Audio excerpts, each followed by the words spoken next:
ಈಗ ರಾಜ್ಯ ದೇಶ ವಿದೇಶಕ್ಕೆ ಸಂಬಂಧಪಟ್ಟ ಹಾಗಿನ ಕೆಲ ಪ್ರಮುಖ ಸುದ್ದಿಯನ್ನು ಬನ್ನಿ ಕ್ವಿಕ್ ಆಗಿ ನೋಡ್ಕೊಳ್ಳೋಣ. ಇವತ್ತು ವೀಕೆಂಡ್ ಸದಾ ರಾಜಕೀಯ ಜಂಜಾಟದಲ್ಲಿ ಬ್ಯುಸಿಯಾಗಿರುವಂತಹ ಡಿಕೆ ಶಿವಕುಮಾರ್ ಸಂಡೇನ ಸಖತ್ತಾಗಿ ಎಂಜಾಯ್ ಮಾಡಿದ್ರು. ಚನ್ನಪಟ್ಟಣದ ಕಣ್ವ ಜಲಾಶಯದ ವೀಕ್ಷಣೆಗೆ ಬಂದಂತ ಡಿಸಿಎಂ ಬೋಟ್ನಲ್ಲಿ ಜಾಲಿ ರೈಡ್ ಮಾಡಿದ್ರು. ಶಾಸಕ ಸಿಪಿ ಯೋಗೇಶ್ವರ್, ಡಿಕೆ ಸುರೇಶ್ ಸಾಥ್ ನೀಡಿದರು.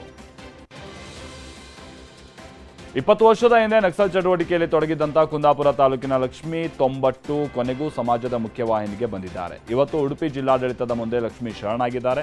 ಸರ್ಕಾರ ಲಕ್ಷ್ಮೀ ಬೇಡಿಕೆಗಳನ್ನು ಈಡೇರಿಸಲು ಒಪ್ಪಿದ್ದು ಎ ಕೆಟಗರಿಗೆ ಪರಿಹಾರ ನೀಡೋದಕ್ಕೆ ಜಿಲ್ಲಾಡಳಿತ ನಿರ್ಧರಿಸಿದೆ.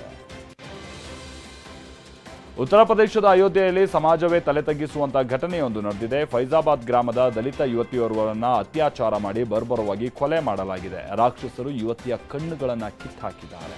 ಮಾರಣಾಂತಿಕವಾಗಿ ಹಲ್ಲೆ ನಡೆಸಿ ಕೊಲೆ ಮಾಡಿದ್ದಾರೆ ಅಂತ ಆರೋಪಿಸಿರುವ ಸಂಸದ ಅವಧೇಶ್ ಪ್ರಸಾದ್ ಗದ್ಗದಿತರಾದರು. ರಾಮ ಎಲ್ಲಿದ್ದೀಯಾ, ಸೀತಾಮಾತೆ ಎಲ್ಲಿದ್ದೀಯಾ ತಾಯಿ ಅಂತ ಕಣ್ಣೀರು ಹಾಕಿದರು. ಕಾಂಗ್ರೆಸ್ ನಾಯಕಿ ಸೋನಿಯಾ ಗಾಂಧಿಗೆ ಸಂಕಷ್ಟ ಎದುರಾಗಿದೆ. ರಾಷ್ಟ್ರಪತಿ ದ್ರೌಪದಿ ಮುರ್ಮು ವಿರುದ್ಧ ನೀಡಿದಂಥ ಹೇಳಿಕೆಯನ್ನು ಖಂಡಿಸಿ ಬಿಹಾರದ ಮುಜಾಫರ್ ನ್ಯಾಯಾಲಯಕ್ಕೆ ವಕೀಲರೊಬ್ಬರು ದೂರನ್ನು ಕೊಟ್ಟಿದ್ದಾರೆ. ಸಂಸತ್ನ ಜಂಟಿ ಅಧಿವೇಶನದಲ್ಲಿ ರಾಷ್ಟ್ರಪತಿಗಳ ಭಾಷಣದ ಬಗ್ಗೆ ಪ್ರತಿಕ್ರಿಯೆ ನೀಡಿದಂಥ ಸೋನಿಯಾ ಬಡಪಾಯಿ ಮಹಿಳೆ ಅಥವಾ ಪುವರ್ ಲೇಡಿ ಅನ್ನುವಂಥ ರೀತಿಯಾಗಿ ಅವರು ಹೇಳಿರ್ತಾರೆ. ಈ ಹೇಳಿಕೆ ವಿರುದ್ಧವಾಗಿ ಇದೀಗ ಕೋರ್ಟ್ ಮೆಟ್ಟಿಲೇರಲಾಗಿದೆ.